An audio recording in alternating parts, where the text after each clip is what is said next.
Greetings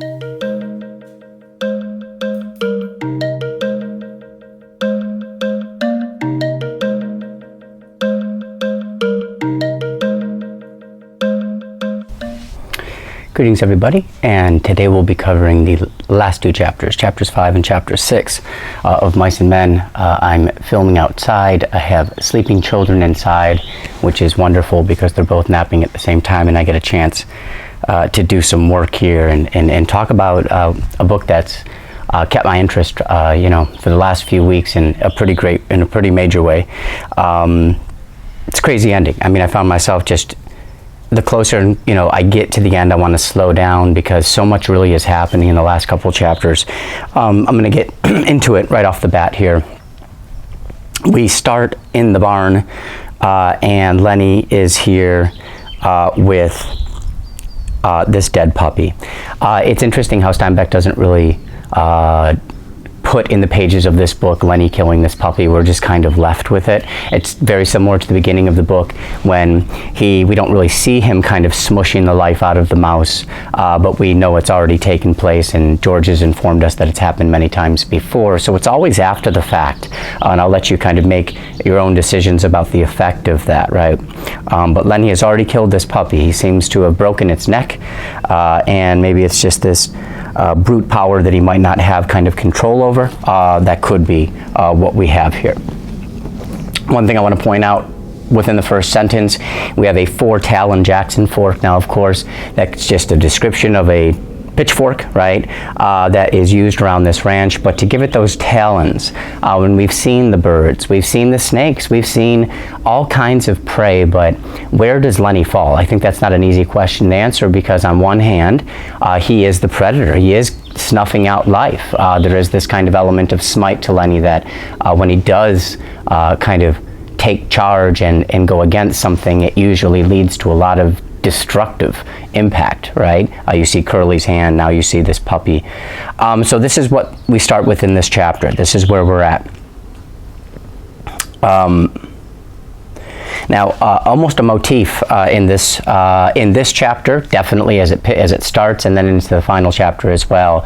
And the motif for this kind of thing, this reoccurring thing that has a lot of symbolic meaning to it, is going to be the shouts of the men. And I just want to point out the language here, playing, encouraging, and jeering. And maybe that kind of takes us through, different phases of this kind of social interaction that we have amongst each other. For instance, as what these men are doing are playing horseshoes, right? Enjoying themselves. A bunch of guys playing horseshoes, drinking some beers, I'm sure. And maybe as children, it all starts out for young boys especially, as just playing. We're playing together. At some point, there becomes this kind of level of encouragement that takes place, right? We play, we encourage. You can see this happening a lot on sports fields, right? Cheering on these athletes as they play. But the last one is something to worry about, I think, to some extent, and is jeering. And to jeer somebody is to kind of taunt them, make fun of them, ridicule them, could be a mixture of these things. But jeering usually is a negatively connotated word, and so that's not good when it goes from this kind of encouragement to more of this making fun of people because of their lack of ability or because of their shortcomings. And remember, one of the top 3, if not the biggest theme in this book, is just this general idea of meanness. And we'll touch upon that in these last couple chapters. And some people are just mean to each other in various ways, and some people maybe keep from being mean or don't even know meanness. Maybe it's not even a part of really their character, which could be the case with Lenny. I think it is a question mark. I think there's so many questions that kind of go unanswered for us in this book, but maybe that's part of its power and part of its effect. All right, so the guys are outside this barn, and they are playing horseshoes, and you have Lenny inside here. Now, the way Lenny talks to this dead puppy is interesting, to say the least. I'll just read a couple lines. And Lenny said softly to the puppy, "Why do you got to get killed? You ain't so little as mice. I didn't bounce you hard."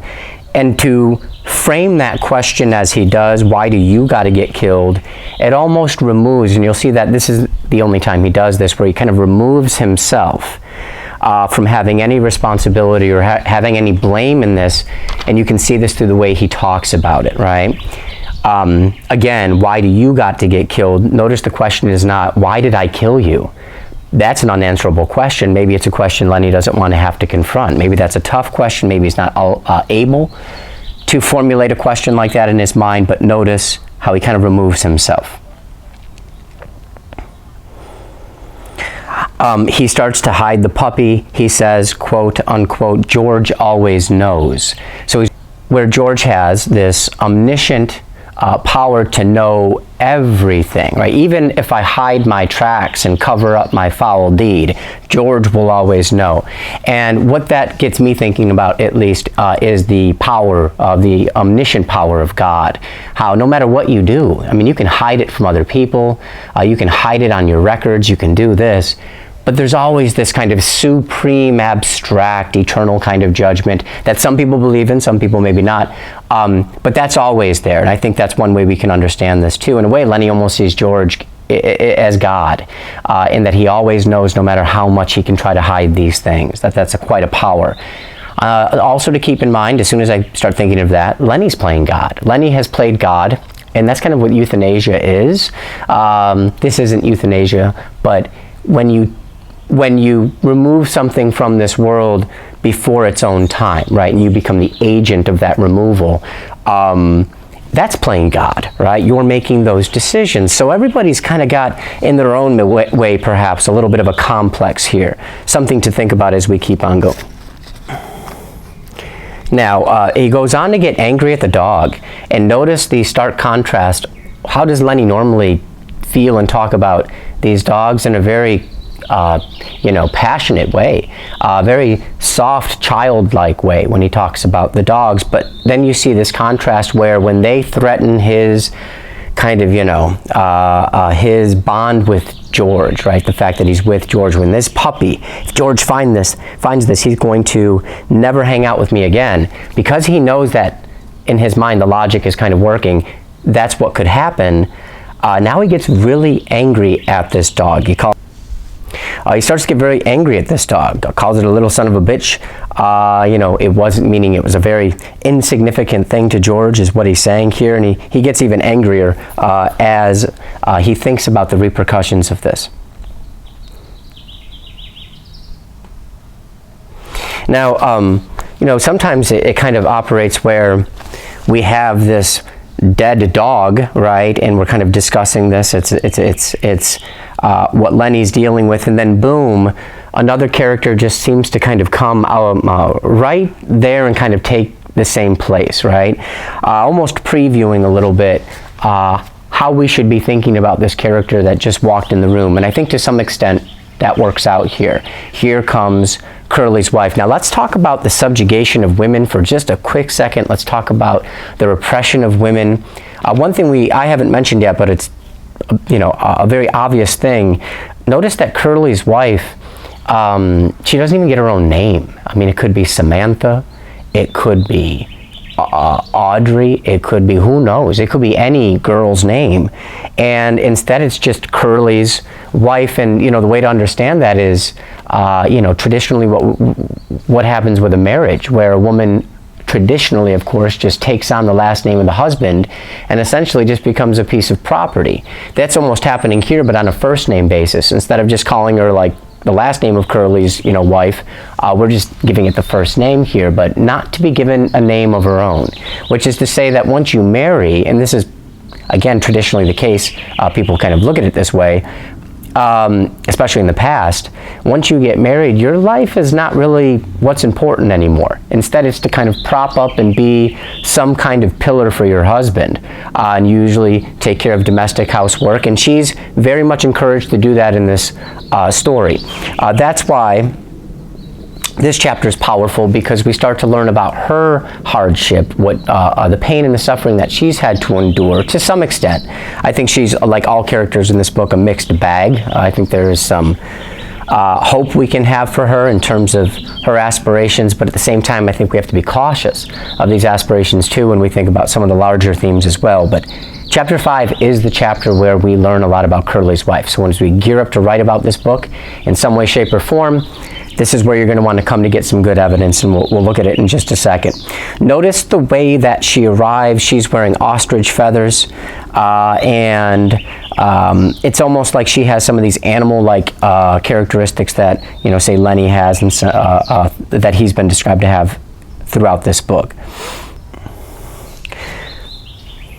I want to show, we're always looking for that evidence, and it usually comes through the form of like verbiage, like verbs that are being used to describe Lenny's working mind here, and it happens on my page 86. Again, we're just a couple pages into chapter 5, but it says she's trying to see if he had anything to do with Curly's hand, which she has a pretty good guess that he did. But Lenny was not, it says Lenny was not to be drawn, which means he wasn't going to be drawn in. So he has this kind of mental acuity to know that I'm not supposed to get lured into those types of conversations. So again, I always like to just point out some of the times when he has this type of ability, because sometimes we don't think so. At the bottom of this same page here, this might be purposeful. And at first I was thinking, is this just a way to describe the way she's saying the word, or is there a deeper meaning to this? And I think, yeah, there's probably a deeper meaning to it. When she gets down into this and she's talking about the guys outside at the horseshoe tournament, she, instead of being able to say tournament, she says the name tenement. T-E-N-E-M-E-N-T. And yes, it could just be it's spelled the way she's actually saying it. They're outside at that tenement. I don't know what's going on, right? And it reflects the dialect. It reflects the accents that these characters might have. But it's weird when you spell it T-E-N-E-M-E-N-T when that's exactly something else. And what is a tenement? Tenement basically means like to rent or to be a renter. Back in the days when we talk about the miserable conditions in some of these immigrant communities in New York City and cities like that, big bustling industrialized cities in like the 20s, 30s, whatever it's going to be, there was this tenement housing, right? And it was really shoddy, small apartments essentially, but not even as nice as apartments by our standards, by our today's standards. So I think this. So what's the? How do we apply this word? Well, none of these men will ever own anything. And when we talk about the dream of George, which then kind of bleeds into some dream that Lenny has, maybe even Candy has, because they all have their own different dreams, but in some way it can function together as a group, and that's important. Notice it's not. The dream they share is not just some independent dream for all of them to get their own property. In fact, that's just not possible because of their limited resources. I'm always shocked to hear how much money Candy has as an old man who's been on this ranch for a long time. He's got like at least $200-300 saved up, right, in the bank, no less. And George is like, well, I got $10. And maybe that speaks to the lifestyle that George leads, right, where he is spending it on liquor and women and not really saving it to achieve this property. So tenement, people who are caught up in this type of lifestyle where they'll never own anything, right? And they'll just be renters and they'll just be visitors for the rest of their life, right? And they'll never have this thing to call their own, even if it's this collective place. I have a younger sister, and she currently is in her 20s, so she's living with like 3 other couples in like a nice place, just to make sure that she can afford it, right? Because there's a lot of people putting in on that rent. So it's this kind of collectivity, this collective attempt at sharing in some dream. But they all have their own ways of thinking about it, which I think is nice. All right, so I want to point that out, tenement. Now, is Curly's wife a tenement? Not really. She's the wife, so she's permanent. She's got this security. Same thing with Crooks. There's a few characters who share in this permanent status, but most of these men do not. It is always temporary. We could talk about seasonal workers, you could talk about part-time workers these days. So there is this way of understanding jobs and how they keep people from pay and opportunity that leads to ownership in some type of way of houses and property and stuff like that. I mean, these are very relevant topics.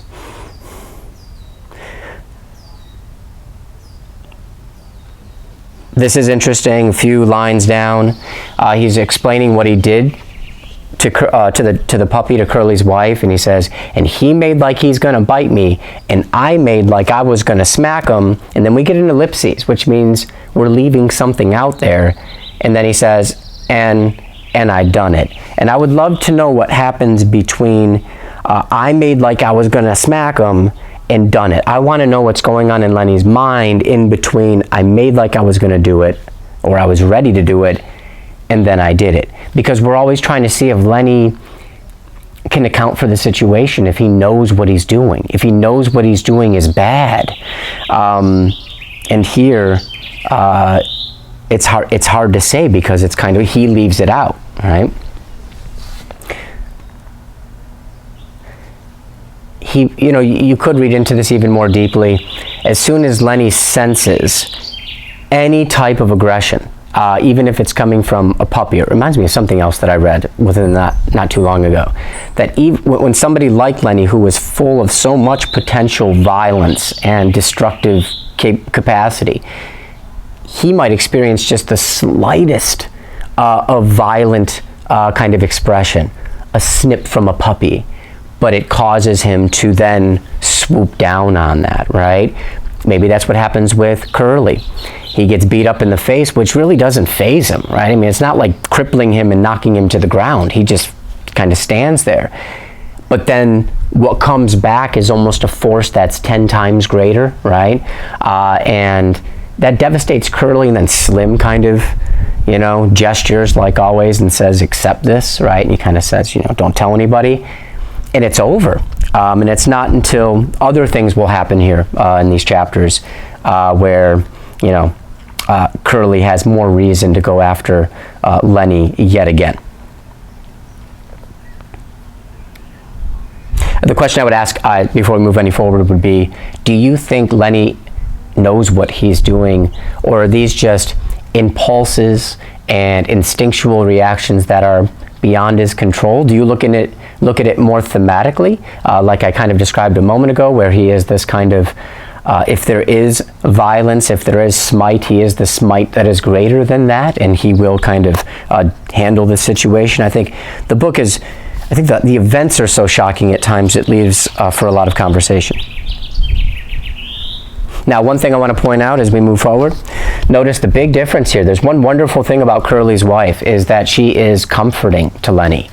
She is non-judgmental to Lenny. Here he is with a dead puppy, and she's not, so I'm going to tell on you, and I'm going to make a big deal of this. She just starts to talk to him, which is strange, but at the same time, it's kind of a nice contrast to George, who's always keeping Lenny on edge through the harsh ways of speaking to him, etc. Right? So it's very much a nice change, and it comes later on here in the book. Not until here, chapter 5, do we see some of this gentleness. Do we see some of this kind of more caring and comforting treatment of Lenny.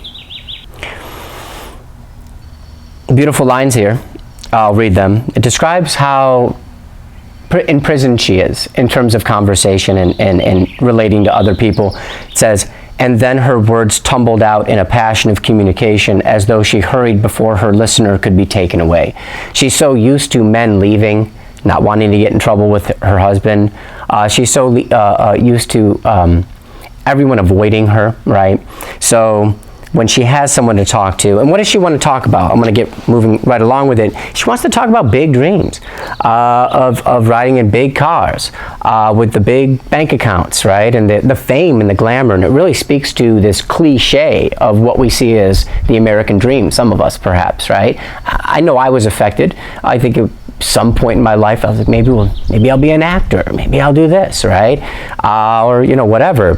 And for some of us, these things fizzle out. Maybe reality kind of settles in quick, and it kind of fizzles out. Some of us make something of these, right? Whatever it's going to be. She feels like she never had her chance. She said, the reason for that was her mom didn't want her. So it initially starts as her blaming her mom for not allowing her to pursue this dream. Now, I want to be critical of this dream for a second, right? Because it's filled with, I think, things when we look at this on a more, say, spiritual level, social kind of, ethical levels, moral levels, maybe religious levels. I think there might be some problems here, because it's an expression of greed. It's an expression of envy. It's an expression of lust. It's an expression of kind of everything being, based on the looks and the kind of talent and the voice, whatever it's going to be, right? There's nothing, should I say, humble about this type of dream, right? We were writing about our dreams, right? We were reading some short essays about what people aspire to in their lives, and I think a lot of us are the feeling is you don't feel good about yourself unless you're dreaming big. But who made up that rule? Why do I gotta dream big? What's wrong with being a teacher? What's wrong with being, a social worker who works at that clinic on that avenue, right? What's wrong with just having these modest kind of aspirations, right? But here, I think to be critical of Curly's wife, and potentially what gets her in trouble as well, but not 100%, maybe 50-50 is always in this book, it might be this kind of, the idea of ambition, right? Which can create monsters out of some of us and create, prisoners out of some of us as well. We become a prisoner to this ambition. There's wonderful stories by an author named Sherwood Anderson that we discuss the problems with ambition. Because in our society, it's, we think of ambition as the best thing, right, that could possibly be.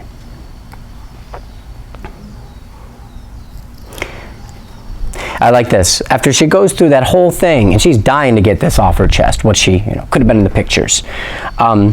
It says, Lenny sighed deeply. And for me, that's very thematic. I don't think he's just bored, but that could be part of it.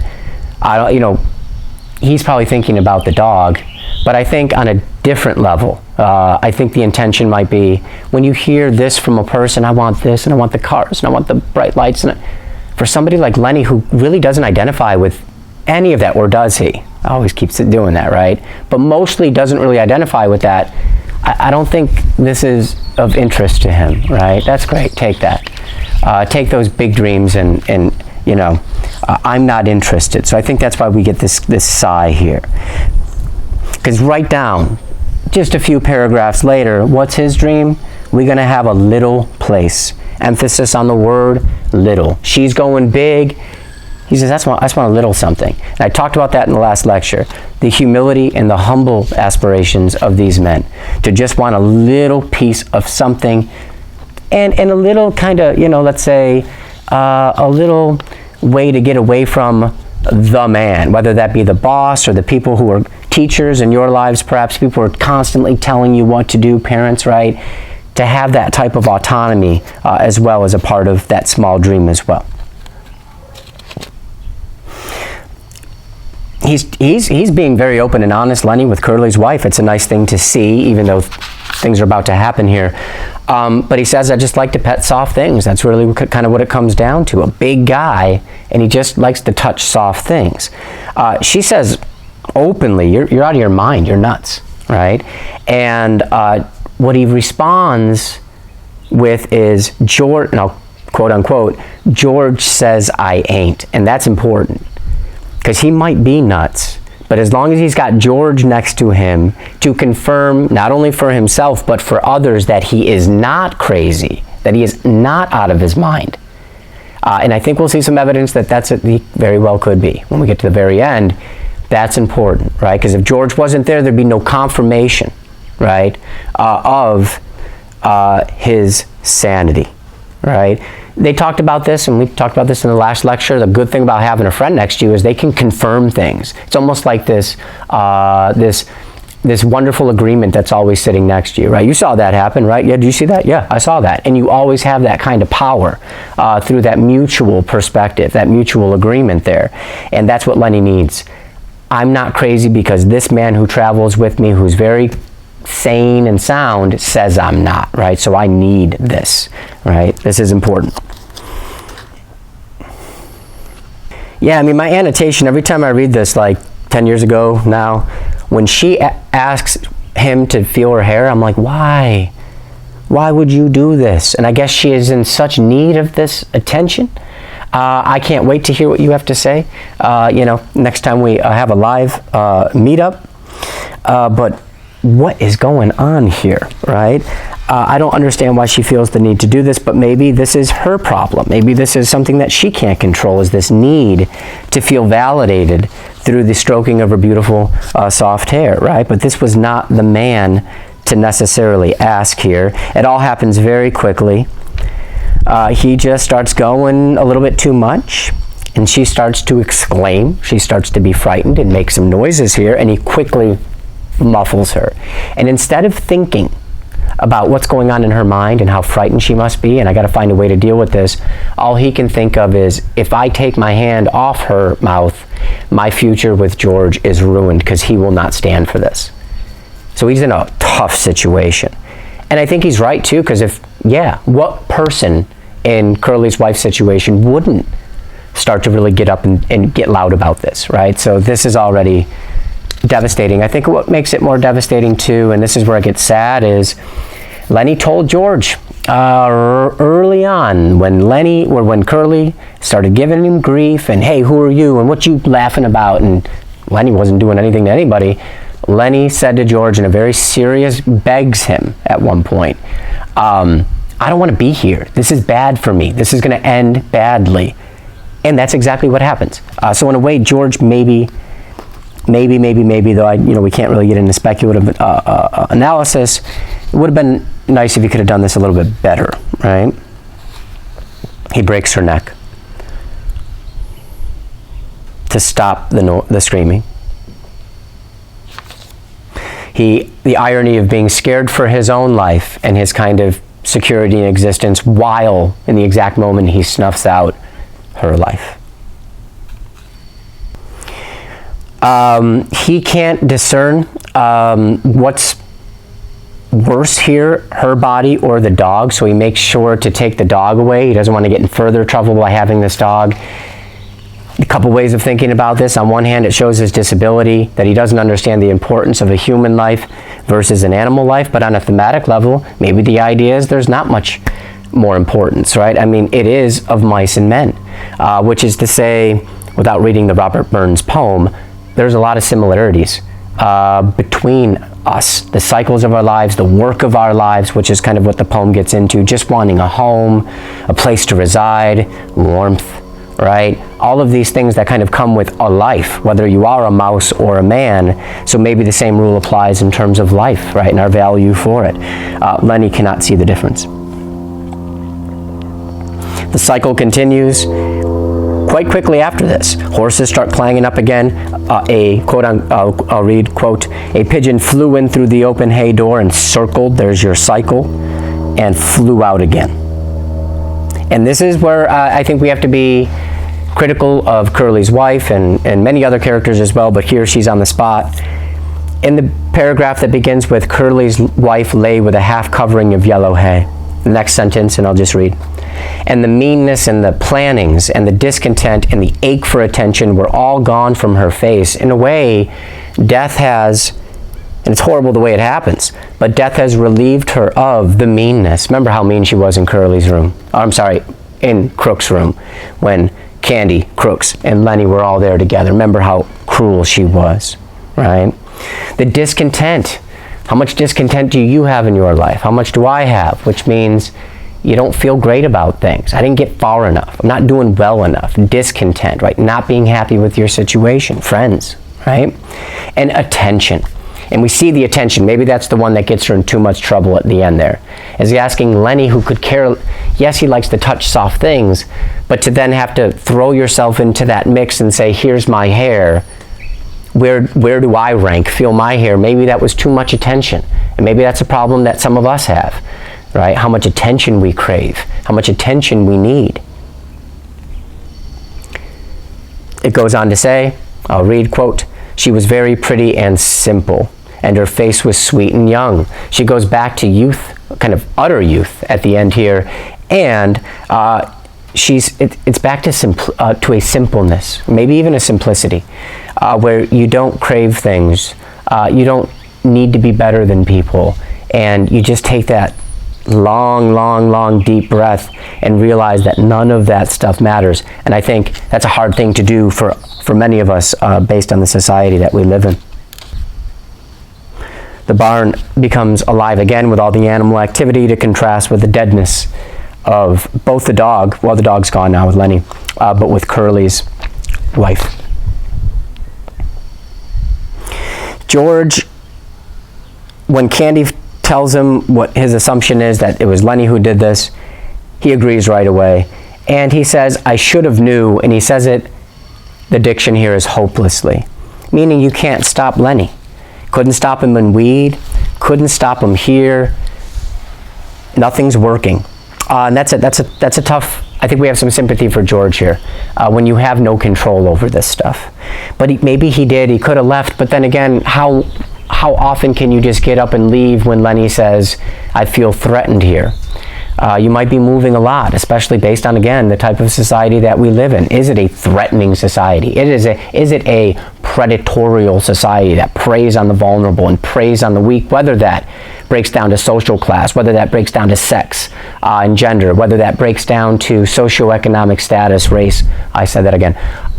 That's what we're talking about here, right? The vulnerable. And we get a lot of vulnerable people throughout this text. You can't save these people. And Lenny's unique because you can't save him from himself and this, what he's doing here. The dream of getting that land, this kind of co-op effort, it quickly it quickly vanishes. It's out of the question. George basically snuffs out the idea. And he even says, and this is where I think it gets sad when you think about George's prospects as we move forward. He says, I'll work my month and I'll take my $50 and I'll stay all night in some lousy cat house. And I don't think it's just like despondent pity speech for himself. I don't. I think that's exactly what he's going to do, because that's exactly what he's done up to this point. Albeit the only difference being he has Lenny with him, right? But that's what he seems to do over and over, and I don't know if we're to feel good about that kind of future for George. George says he never done it in meanness. I'll let you be the judge of that. I think it is open for debate, at least at this point.